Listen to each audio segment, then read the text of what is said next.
since දාලා වාක්‍යයක් හදමුද අපි. අද pattern එක have been එක since have been එක since have been එක since මම කියනවා මම ළමා කාලේ ඉඳන් ඉංග්‍රීසි ඉගෙන ගන්නවා. මම ළමා කාලේ ඉඳන් ඉංග්‍රීසි ඉගෙන ගන්නවා.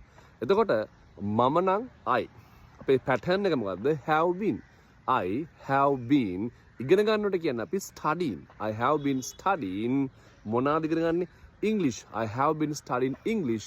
අන්න දැන් දානවා since childhood. I have been studying English since childhood. ඒ කියන්නේ මම ළමා කාලේ ඉඳන් ඉංග්‍රීසි ඉගෙන ගන්නවා. අපි කාලයත් එක්ක since දැම්මොතින් අතර මේකෙන් අදහස් වෙන්නේ ඒ කාලේ පටන් ඉඳන්. මං කියනවා මම දෙකේ ඉඳන් උයනවා. මම උයන්නේ කී ඉඳන්ද? දෙකේ ඉඳන්. එහෙනම් මම නම් I. pattern එක මොකද්ද? have been. I have been මොනවාද කරන්න උයනවා? I have been cooking since 2 pm. since 2 pm. මම දෙකේ ඉඳන් උයනවා. එතකොට since දැම්මුතින් දැන් හරි පැහැදිලි. දෙකේ ඉඳන් ළමා කාලේ ඉඳන් 1999 ඉඳන් 2000 ඉඳන් අන්න යම් කිසි කාලයක ඉඳන් මම තාමත් ඒ වැඩේ කරනවා. අපි හදමු මෙහෙම. මම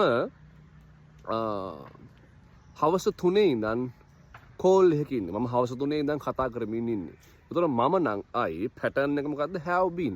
I have been මොනවාද මං කරන්නේ? කතා කරමින් ඉන්නේ. I have been talking දැන් දානවා since. I have been talking since කියනන්ද 3 pm.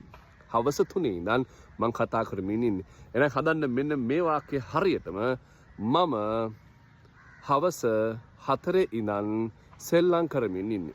මම හවස 4 ඉඳන් සෙල්ලම් කරමින් ඉන්නේ. pattern එක have been එක since දාන්න. මම හවස 4 ඉඳන් සෙල්ලම් කරමින් ඉන්නේ. හදලා දාන්න බලන්න comment section එකට.